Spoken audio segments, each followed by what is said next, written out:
Hey everybody, Jake here, taking a look at this white and gold memory foam leather office chair. It's a standard seating height with an extra tall back so you can rest your head.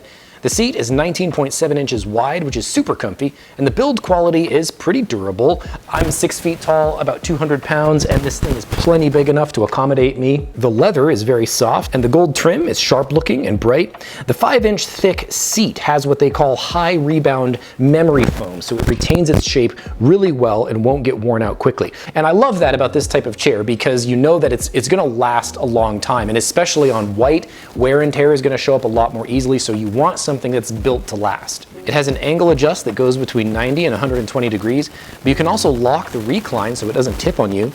The wheels are very smooth and easy to roll around. I definitely find this to be a very comfortable chair on a variety of surfaces for either home or office. It's not some super fancy, pretentious, overly expensive chair, but it's also not the cheapest on the market.